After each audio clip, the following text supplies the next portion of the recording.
I want to talk to you about DOT number requirements for carriers this year. So, what are the trends I want you to really pay attention to here? When you think about DOT and number requirements, I want you to think about that everything comes from the FMCSA, the Federal Motor Carrier Safety Administration. So, FMCSA requires carriers to have a US DOT number to actually engage in interstate commerce, operate a multi-passenger vehicle that crosses state lines, or transport hazmats. So the thing is, if you are actually operating within state lines, you are good to go, no problem. But as soon as you actually think about doing a cross-state, you have to actually have a dot number, okay? Now, there are a few exceptions to the US dot number rule, and failing to comply with federal regulations can result in hefty fines. So it's really important for any professional truck driver or even a cargo van driver, or that's the box truck or whatever, that actually does state line, like crosses state line. It's important for any professional driver to understand DOT number requirements. So in today's conversation, I want to explain to you how to obtain, for instance, your US dot number, when to renew it, and who's exempt from US dot number requirements. Let's first talk about what is a dot number for commercial vehicles. So a US dot number is a unique identifier that actually links commercial vehicles and carriers to their compliance reviews, safety records, driving violations, crash data, and licensing. So you have a lot of data that's actually tied to that number, okay? So when you actually look up somebody's dot number, you have all kinds of information. And the FMCSA issues this number and maintains a public searchable database of US dot numbers. And the specific requirements for who needs a dot number are as follows. Vehicles transporting hazmats, in other words, interstate and intrastate. So as long as it's hazmat, it doesn't matter if you're doing let's say across states or within a state, you have to have a dot number. So that's the first category. Or the second category is that vehicles with a gross vehicle weight rating or gross combination weight rating of 10,001 pounds or more. Vehicles that transport 8 or more passengers for compensation, and vehicles that transport more than 15 passengers for compensation, and also a vehicle participating in interstate commerce via transportation, trade, or traffic. Additionally, 37 out of 50 U.S. states require a U.S. dot number specifically for intrastate commerce when transporting goods or passengers for compensation. So a U.S. dot number is typically printed on the cab or on the cab of trucks hauling freight, and every carrier must have its own assigned dot number. Let me talk about why U.S. dot numbers are important for interstate commerce. First and foremost, having a dot number is a legal requirement for most freight carriers, right? So beyond meeting compliance requirements, your valid US dot number proves that you are legit as a carrier. So that's really good because it tells anybody who's come across you that you are legit. So when freight brokers are considering partnering with a carrier, one of the first things they do is check a carrier's dot number, because again, there is a database, a public database, where you can really see a lot about the carrier there. And so a freight broker wants to be sure that their carrier partners comply with federal motor carrier safety regulations, are insured, and are legally authorized to operate commercial motor vehicles. Let me talk to you now about compliance. So there are some cases where you might have exemptions for dot numbers. So few carriers are exempt from US dot number rules, but you might not need a US dot number if you fall into 4 categories. So there are 4 categories where you are exempt.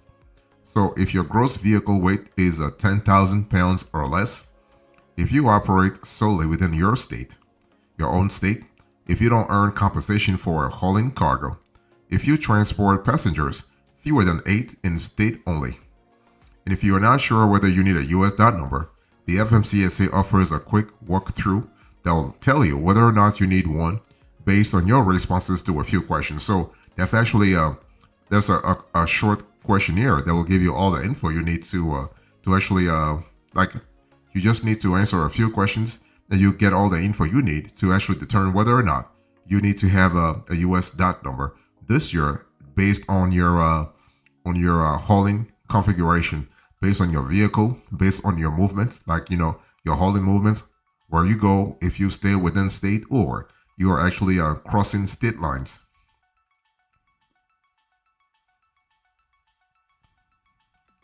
So let me talk to you about dot number application requirements for motor carrier operators. So during the application process, you as a motor carrier operator, you'll need to provide the following information. So the government is really let's say granular as to the type of info you will provide, because they want to have as much info about you as possible, right? Because everything goes into a database. I've already said that everything goes into a database. So the government wants to really collect a lot of intel about you as an applicant. So they want you to have personal details like name, address, and phone number, employer identification number or social security number, business information including insurance details, the type of trucks or vehicles that will be used in your business, the number of vehicles you will be using, whether you will be transporting passengers or cargo. That's really important from a government point of view, and also your DOT cargo classifications. So are we talking about hazmat? Are we speaking about perishable? Are we speaking about reefer? Are we talking about regular cargo? So the government wants to have intel on that front too. Okay. The thing is that you can register and apply for a dot number on the FMCSA FMCSA website through the Unified Registration System, the URS. And the URS is really critical, especially when it comes to having a uniform system to track vehicle in the states. So that's one option. You can register and apply for a dot number on the FMCSA website. You can also simplify this process and get your authority through a third party. So you have third party services that really can really help you actually get your paperwork real fast. Okay. Now those companies are pretty specialized, but you still have the ultimate responsibility for what happens. Okay. When it comes to dot number requirements, you still have the responsibility. And if the government wants to come after you, the government is not going after those third party to whom you outsource the whole process to. The government will come after you. So it's one of those things where you have to be sure that whatever info you provide during the application process is actually accurate to the best of your ability or to the best of your knowledge.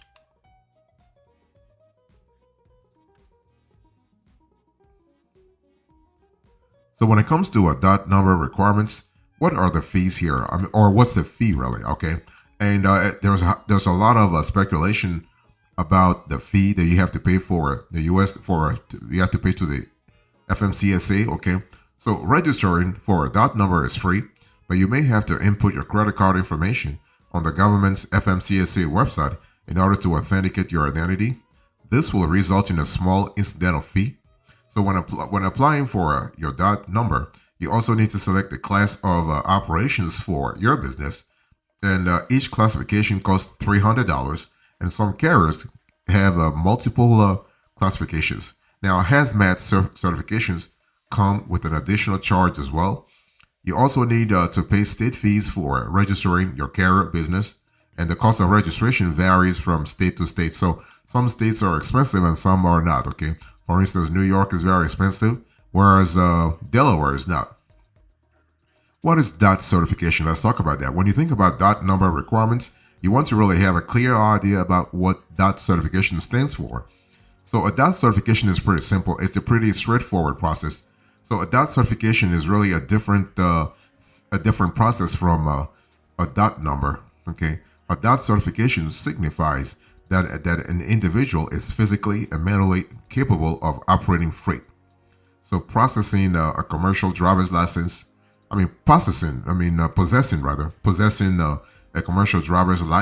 indicates that a driver has achieved DOT certification, which really includes passing physical exams and driving tests.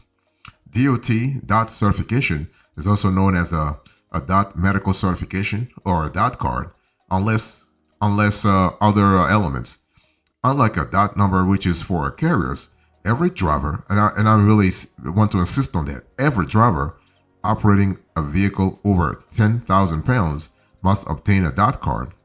Typically, all drivers who work for a dot number registered company must obtain a dot certification, but requirements for dot certification vary by state. So be sure to confirm your specific local regulations. It's one of those things where every geography has its own rules. So you want to really make sure that you abide by the local rules. I want to talk to you now about due diligence. So when you think about the dot number requirements, there is an element where you apply for US dot number, and there is a phase where you actually check a dot number to have, let's say, information about a carrier or about a partner, for instance. Okay, so an easy way to verify the legitimacy of a freight company is to check its dot number in the FMCSA system. To check the status of a dot number, simply visit the FMCSA CIFR website. And the CIFR website is really a goldmine of data. You can search by dot number, motor carrier number, MC number, or the name actually. So the fact that you have efficiency, that's really good. Flexibility also. So you have three options to search for the data, to search the data: dot number, MC number, or name. And so in addition to the company name and dot number, search results will include the address and phone number of the company and whether the carrier is currently active. So the numbers that I'm giving you, the phone numbers, will be the last phone number that is that's been associated with the company. So this the CIFR platform is pretty updated, by the way. And you also want to watch out for the following statuses displayed next to a dot number search. If you have a dot number search results, if there are some red flags, you want to pay attention. First of all, you have inactive US dot number. This really should cause concern, right? So inactive US dot number. This status usually means the company either forgot to file an update or failed to report a new entrant safety audit.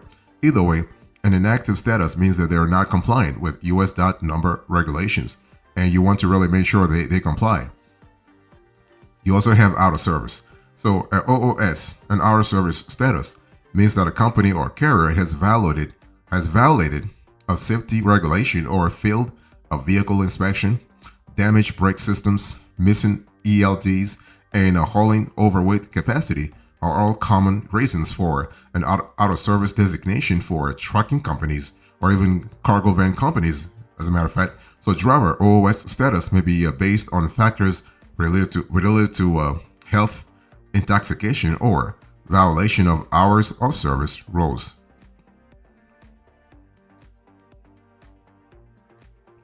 You also might have not authorized. So this is also another red flag. So if a carrier is listed as not authorized, there is a good chance that their insurance has expired or other documents are outdated. So the whole thing is that you do not want to do business with that entity.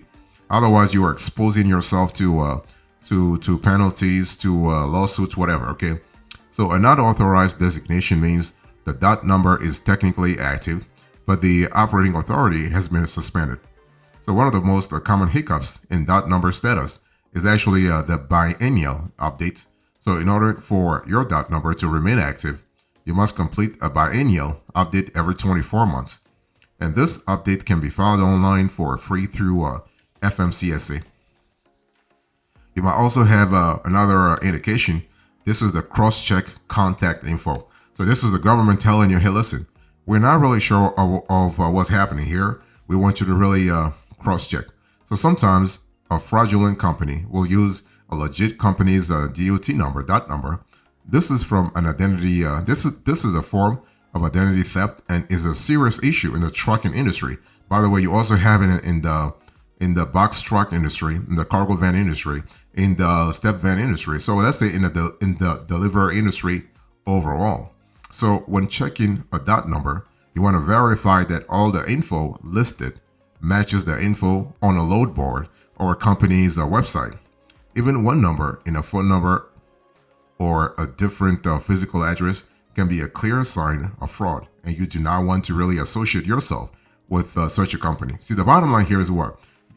While going through the US dots, like the cipher database, you are trying to really conduct actually more than due diligence. You're trying to ascertain the legitimacy of a company and also the validation. You are validating directly or indirectly their business model.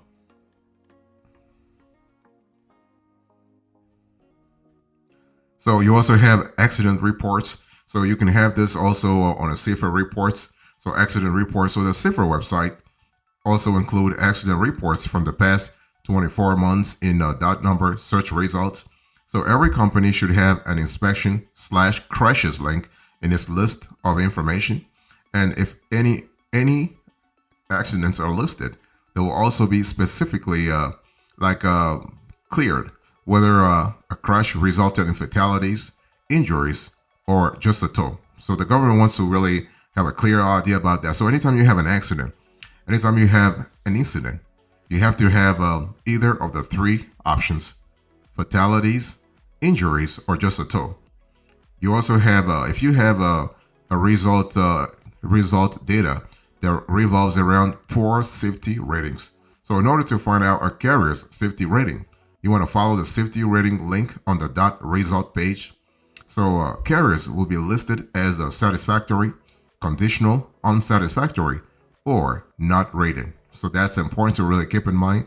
And these scores are given based on motor carrier safety evaluations, and a conditional or unsatisfactory rating means that they are not in compliance. Not rated signifies that the carrier has not yet had a full evaluation.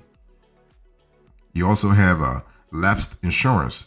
You can follow the licensing and insurance link from the dot number search results page, or visit the FMCSA licensing and insurance public page directly. So if a carrier's insurance coverage is active and up to date, it should be listed there. And if coverage has lapsed, you may see a pending status or revoked. So this is something to really to think about. Long story short, you do have a series of search results which should be red flags. Not necessarily because the company is really bad or not legit, but it just really means you have to dig a little deeper. So if you have out of service, if you have not authorized, if you have cross-check contact info, if you have accident reports, if you have poor safety ratings, or if you have lapsed insurance, please, it just means that you have to dig a little further. You have to conduct extra due diligence to make sure you are in safe hands. Okay, that's what the CIFR portal is all about.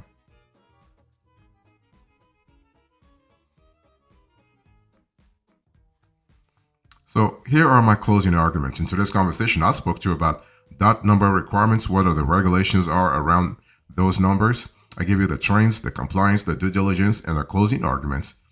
Thank you so much. God bless you. I'll see you next time. Until then, remember, stay marvelous.